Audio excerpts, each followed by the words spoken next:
Hello, everybody. Thank you for your time today. We welcome you to this webinar. My name is Dave Taylor. I'm the Chief Marketing Officer here at Impartner. For those of you not familiar with Impartner, we're the world's #1 provider of channel sales acceleration solutions.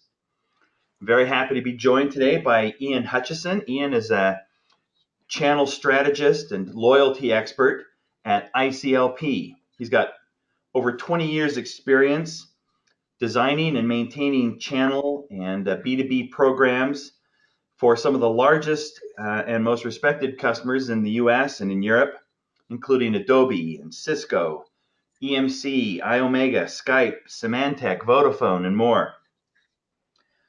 Ian is going to talk with us today about the concept of PRHD, a joking term that we use to refer to partner relationship hyperactivity disorder. In today's era of channel business, it's increasingly difficult to maintain loyal channel partners, and he's going to address that topic for us. At the end of Ian's presentation, I'll have a brief wrap-up, and we'll call it a day. So with that, Ian, I'll hand it over to you. Thanks, Dave. It's a real pleasure to be invited to present on behalf of the Impartner team at this webinar series on what I think is an amazing, really good topic, very topical and relevant in the world that our clients and you watching this webinar can understand. It's definitely a new acronym I'll be adding to my channel lexicon kind of going forward. You may not be familiar with the term, but I think it's familiar to all of us at different levels. And really what I want to do the next 20, 25 minutes or so is dig into a little bit deeper into PRHD and how you can kind of address it and come up with some great solutions. As Dave mentioned earlier, ICLP, which stands for International Customer Loyalty Programs, we're a loyalty company first and foremost that works in the channel as opposed to a software vendor or a channel specialist only. So I'm hoping the insights and ideas that we're going to present might give you a slightly different perspective and something you can take back to your channel teams. Earlier this year, we polled approximately 25 channel chiefs here in EMEA to understand their top priorities.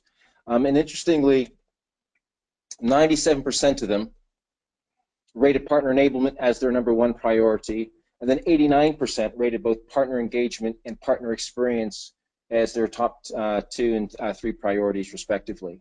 And these three are closely linked together, but the real kind of insight for me is that partner engagement underlies all three of these, and it's actually kind of the main challenge associated with PRHD.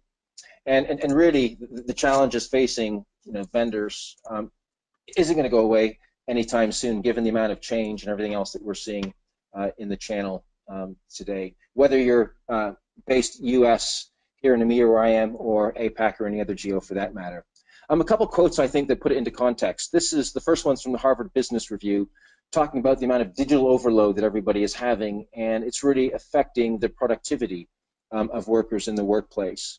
And the second one, which kind of brings it closer to home, is from a recent conversation we had with an analyst, where partners today have up to 12 vendor relationships, all competing for mind share and wallet share.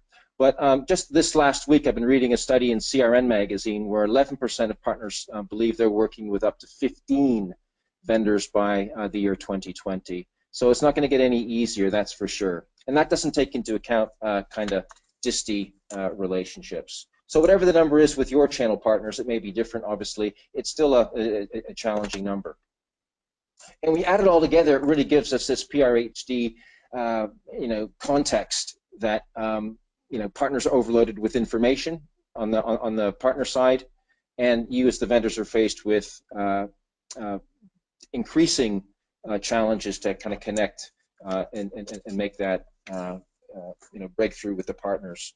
So what we try to do in this webinar is say, okay, well, what is the antidote? What is it that the channel marketers and channel program teams can start to do to make some progress against this challenge? The goal really is to give your partners enough reasons, not one single reason, because it's not that easy, but a number of reasons to stop or at least slow down so they can kind of listen and engage with the propositions, your solutions than what you've got to offer them, so they can kind of build their business with your solutions. So what we've come up with are 5 actions, 5 things that you need to do or should be focusing on that will eradicate PRHD. Making sure your partner experience is better than your competition, not as good as. Make your partner successful, but make them successful fast. Make it easy for your partners to be profitable. Don't make them jump through more hoops than they have to. And make visiting your portal regularly irresistible. That's a great word. It really comes from the consumer space, but it really is something we should be thinking about. And lastly, make sure you evolve your channel program. These are the things that matter most for partners. And if you can deliver against these, partners will change their behavior. Partnerships become stronger. Their performance in your channel program will be improved. And they will start to become more loyal, which ultimately I think is the goal that every manufacturer or vendor has. So what I'm going to be doing is talking about some B2C case studies. We're going to be looking at things outside of your world and in the consumer world, because I think there's lots of great examples out there that we should be thinking about. But before I do that, I just want to take a little sidestep and look at this word loyalty, or the whole area of loyalty, because I think that's quite important, because often we find as a loyalty company that it's misunderstood, not just in the channel space, but in the broader B2B space, but also even in the consumer space as well.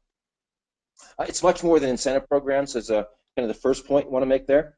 In the old days, incentive programs equated to rebates and points programs, but it's much more than that. Loyalty, from our perspective, is a strategic goal that every company should be working towards. It's about retaining best customers and influencing those profitable behaviors and creating advocacy. And incentives really is just kind of one tactic in your toolbox, really. I've put up this framework here. This is from Tim Harmon at Forrester from 2014 in the loyalty playbook that they produced. And as you can see, they also look at loyalty as a multifaceted, multidimensional framework of things that you need to be doing that altogether look at building a channel loyalty.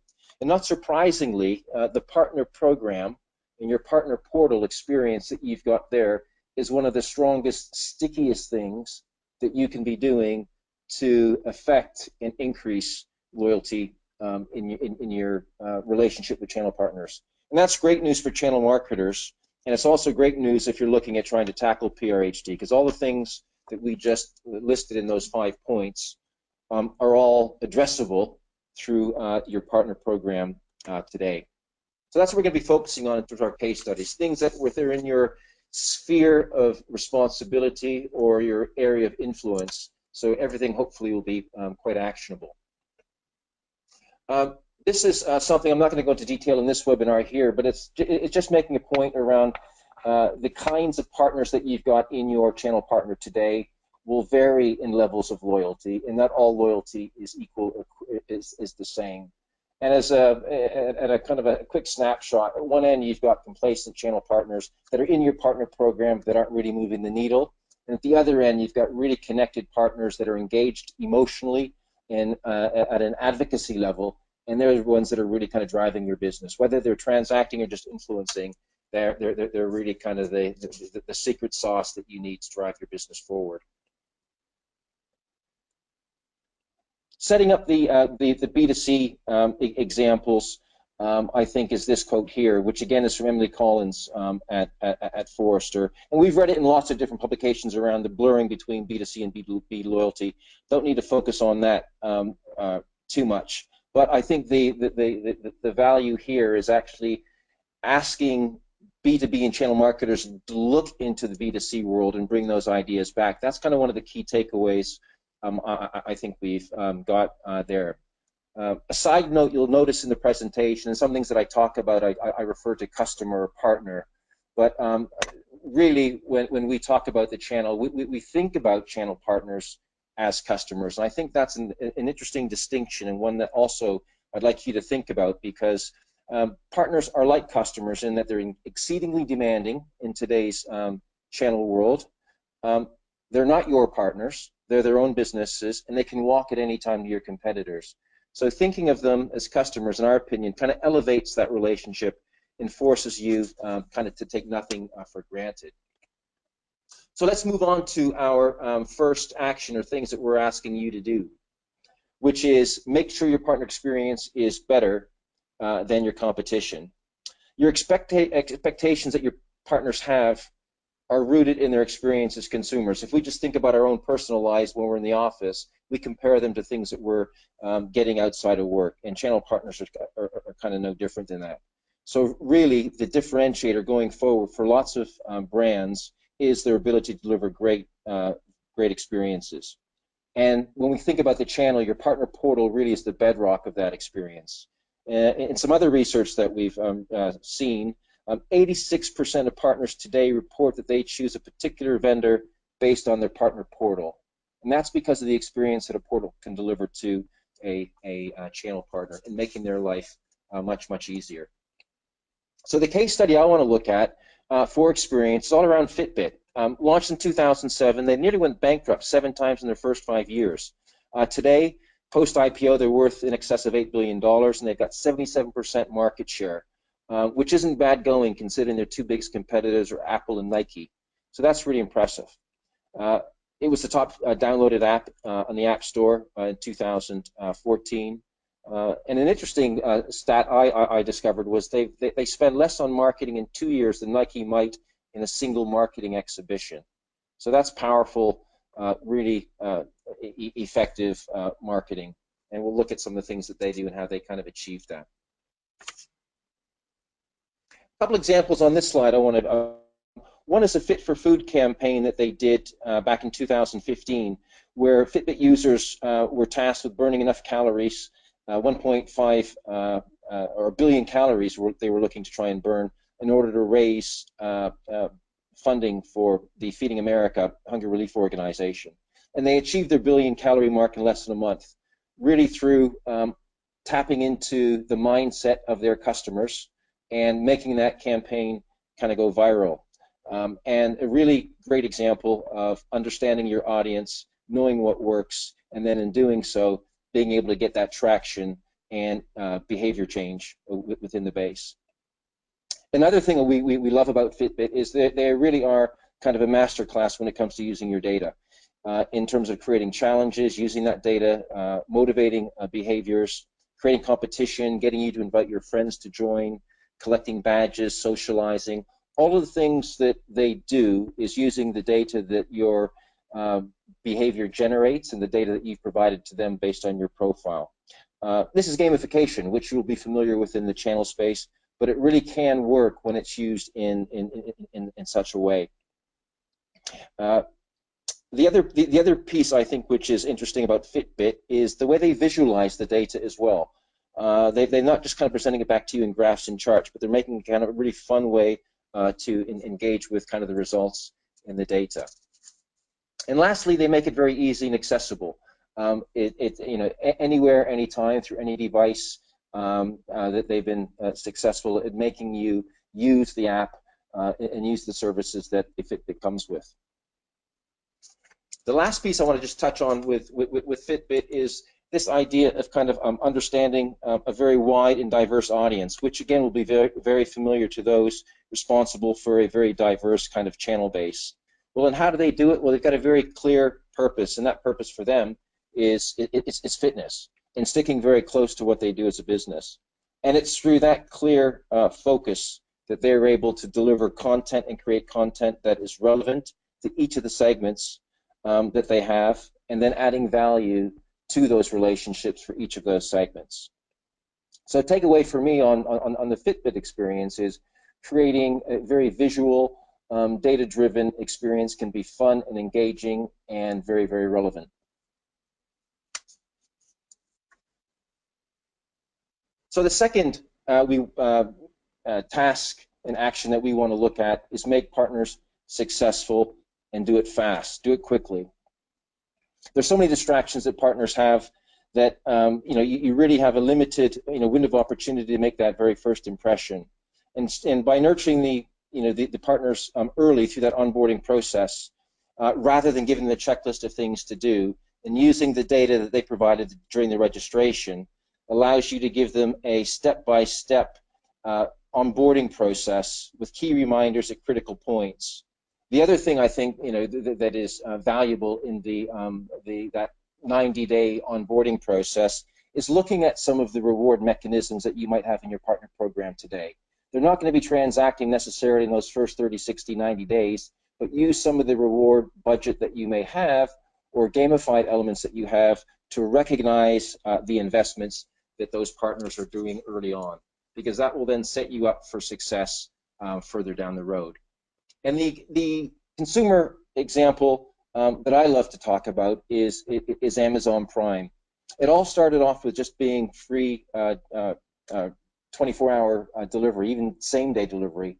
But they've since grown to keep adding more and more value and more benefit into the proposition, making it very easy for you to keep coming back. In fact, making it difficult for you to go anywhere else for some of the things that they sell through the broad services and products within the Amazon world. I'm sure you're all members of it, or the majority of you will be members of Amazon Prime. And again, just think about your own personal experiences and how effective Amazon has been. Now here's a couple examples here where they combine benefits of being an Amazon Prime member. They provide education on what's available and making you aware of those benefits and services and how to use them. And they add in rewards. And here the rewards are in the form of discounts and special time-limited offers. All of this is driving behavior, which is putting more of your wallet share back into Amazon. So again, really, really effective in helping you as a customer generate value from that relationship from the very, very outset. And those early experiences are very, very positive, which again encourage a long-term relationship and advocacy. How many times, to your friends and family about Amazon Prime or the other way around? The third action to address PRHD is make it easy for partners to be profitable. Let's be honest, when we look at B2C, a lot of loyalty is built around kind of an emotional component, but when we look at B2B in the channel space, it really comes down to profitability. No vendor solutions are going to make a partner feel good unless they're making money at the same time. And again, coming back to this CRN article I was reading earlier in the week, the European channel in 2020, one clear theme was mutual profitability. More than ever, business is being driven by the customer, and partners are vendors' direct connection to those customers. Partners want that relationship to be profitable, and more partners are willing to get up and move their relationship with other vendors where they feel they can have a more profitable long-term relationship with vendors. So mutual profitability is really, really key. So some of the key ways that programs can become more profitable to help partners be more successful is really based around that value proposition for the partners by their segments and making it easy for them to do business with you, as we kind of looked at in those first couple goals around experience and onboarding. But one of the key differentiators I think vendors can do is helping partners be self-sufficient so they can self-manage their relationship through your portal and providing the right kinds of tools and programs like leads, lead management, deal registration, marketing funds, so that they're in control and they can kind of measure the cadence and the rate at which they want to manage their customer business, and they can do so at a rate that kind of suits them. So those are some of the kind of things that vendors are need to be thinking about more and more to help their partner base be profitable. The case study I want to look at here is actually from a supermarket chain. And I apologize for my American colleagues that are watching this or looking at this here, but Waitrose is a top 5 supermarket chain. It's an upscale supermarket chain here in the UK. It actually provides groceries to the Queen. So that gives you an idea of kind of their demographic. But they're a very successful retailer, also kind of with its segment. And what it's done, it's been able to compete with the number 1, number 2 loyalty programs by offering something that's a little bit different.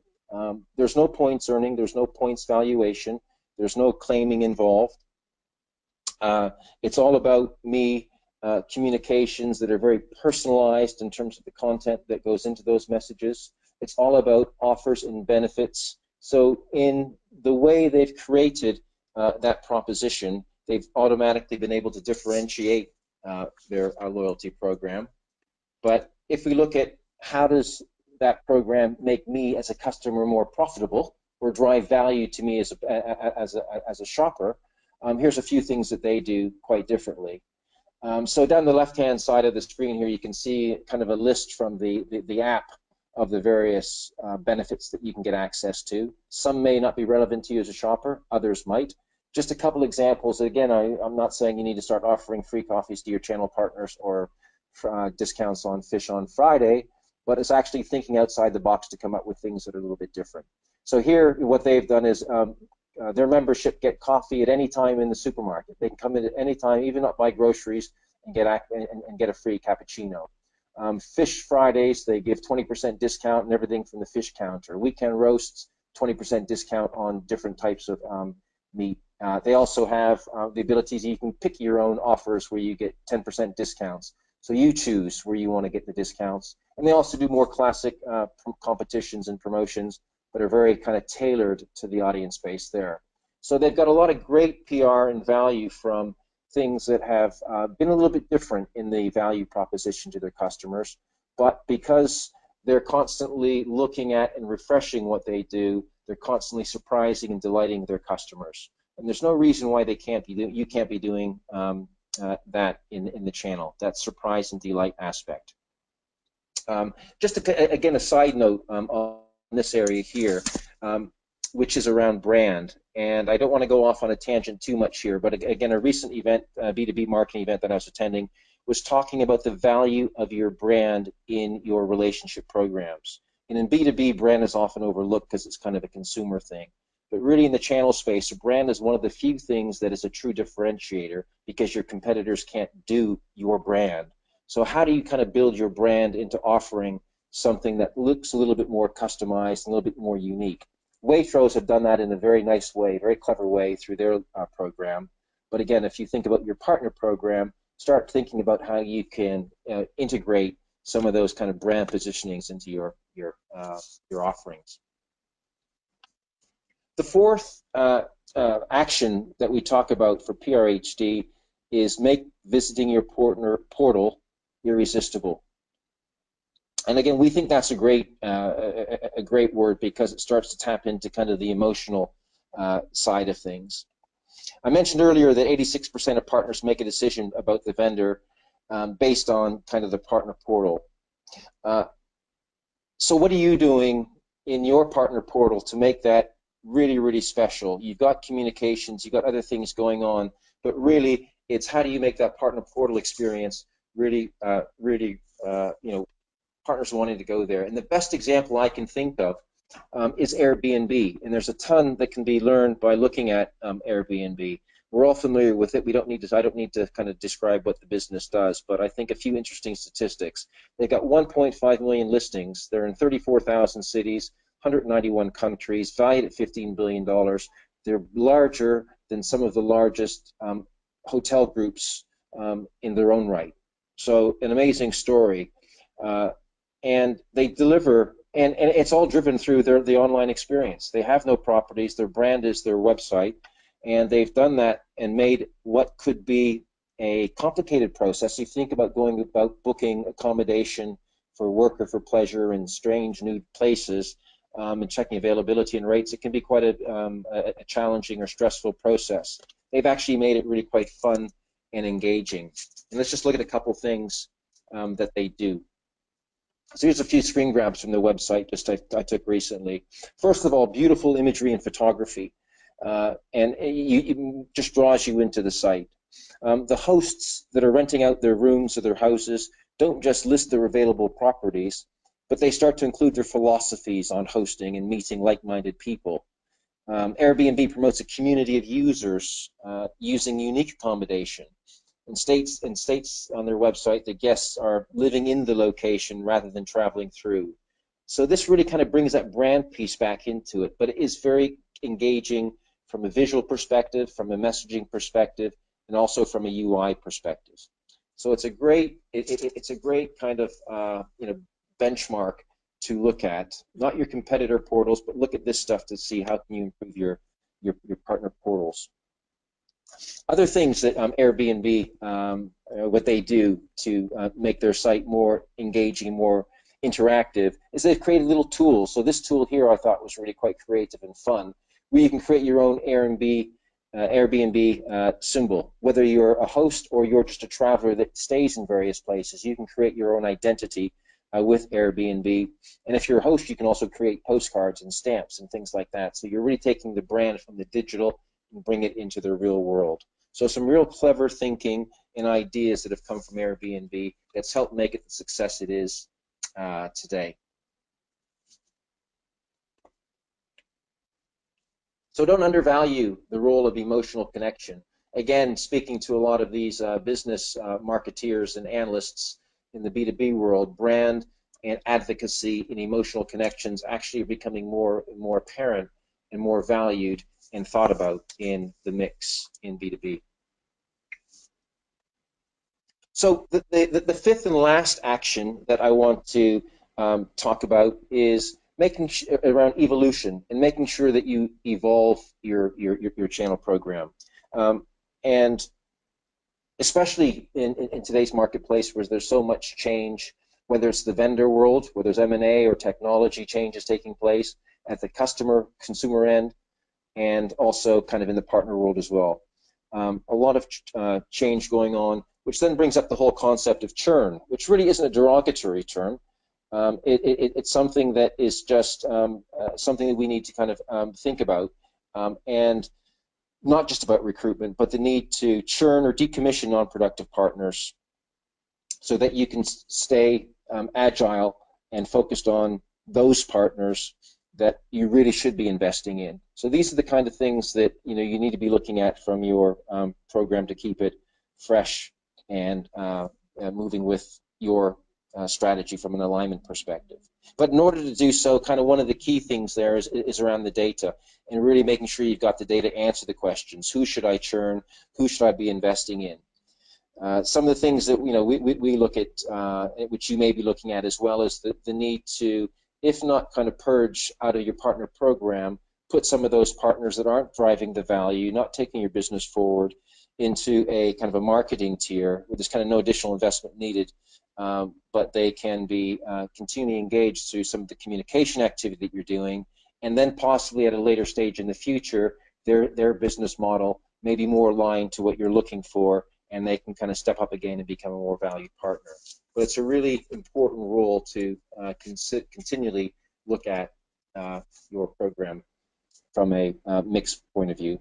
And the example I like is with Starbucks. I'm not necessarily a big fan of the Starbucks Rewards program, or their coffee for that matter, but they've done some great things with their loyalty program from a best practices point of view.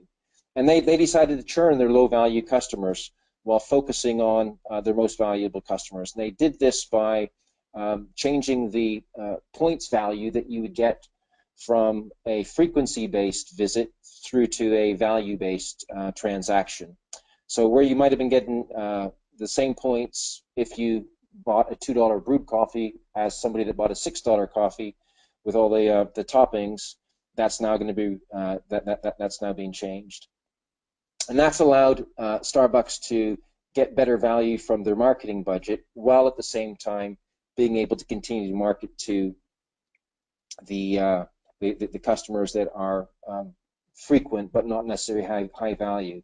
And they built some other reward, surprise, and delight mechanisms into the lower end of their program, so they can still continually keep that lower base engaged and not necessarily disenfranchised from the actual loyalty program.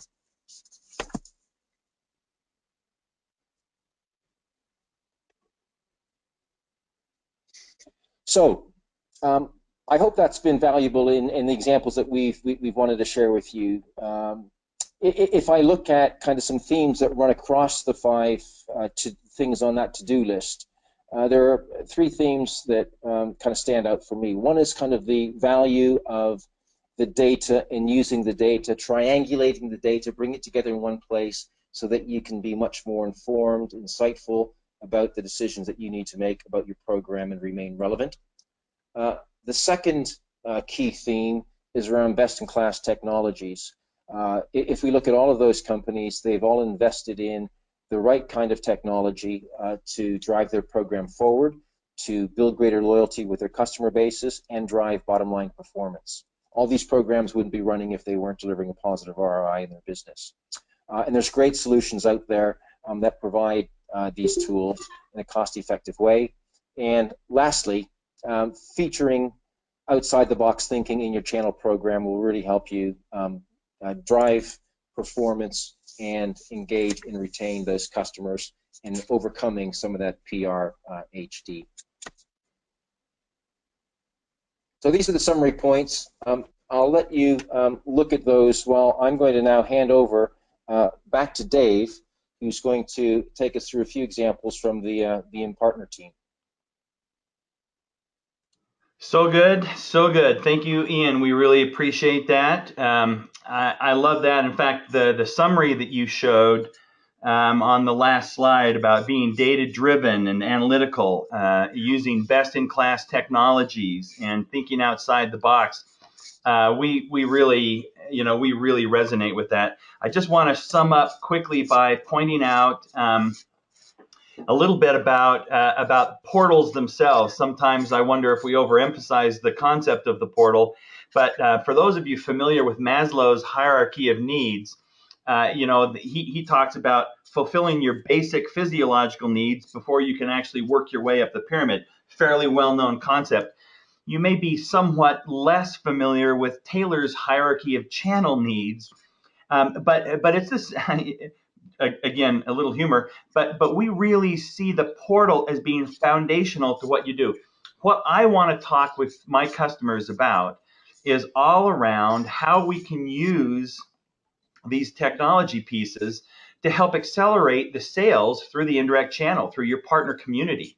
But before you can do that, you need to make sure that you've got a really, really good channel program with some of the tips in it that that Ian was talking about, using best-in-class technology, thinking outside the box, getting your terms and conditions really dialed in. You have to have that PRM solution in place before you can accelerate indirect sales. And the foundation for all of that is a really good partner portal with a really good personalized experience for the partners coming to your portal. Ian mentioned the data point a couple of times. That 86% of partners in the channel choose the vendors to work with based on the experience they have in that vendor's partner portal. And so we do know that it's terribly important. And some of the loyalty programs that Ian talked about tend to kind of layer on top of those. I wanted to include very, very quickly some information about one of the customers we worked with. This is from National Instruments, a Texas-based company. In 2012, Texas Instruments had a 40% net promoter score. That means when you take the 55% of their partners who said they were extremely or somewhat likely to continue working with National Instruments, and then subtract out the scores of 1 through 6, which is how you generate a net promoter score, there was a net of only 40% who said that they were likely to recommend the National Instruments Partner Program to other partners. That was a problem for National Instruments, and they came to InPartner and asked if we could help with that. And through a series of consulting engagements and eventually deploying a technology solution and a world-class partner portal, by 2015, that had bumped up to 73%, net of their partners who said they would recommend to other partners that they work with National Instruments, which is a growth of 83%. So they loved that. In fact, in a conversation with National Instruments, the CEO actually mentioned in an earnings call that they had seen 120% growth in indirect channel revenues in the 2 years since deploying the partner portal. It was a 3x increase in leads to partners, and a huge amount of traffic to the portal that we built for them. But one of the things I like the most is when they looked at how many of the partners using the portal had gone through all the steps to get their profiles current and completely filled out. 98% of the partners had completely filled in the profile. To me, when I hear Ian and when I hear other experts talking about loyalty in the partner base and the elimination of this humorous partner relationship hyperactivity disorder, when I see 98% engagement in a program and in a portal, to me, that feels like a home run. In fact, the CEO said on their call, he said, we now have the infrastructure we need to hit our own home run. So we love that. We love enabling partners to succeed. We've increased partner loyalty for all of these customers. And I can tell you right now, we would love to help you increase your own partner loyalty. So please don't hesitate to reach out to us, reach out to ICLP if there's anything that you think that their loyalty experts can help in kind of enhancing the partner loyalty in your channel. And with that, Ian, unless there's any final thoughts from you, I think with that we'll probably wrap up. Anything else? No, I think you summed it up very nicely, Dave. So yeah, thanks to everyone for taking the time. Really enjoyed putting the content together. All right, thanks everyone.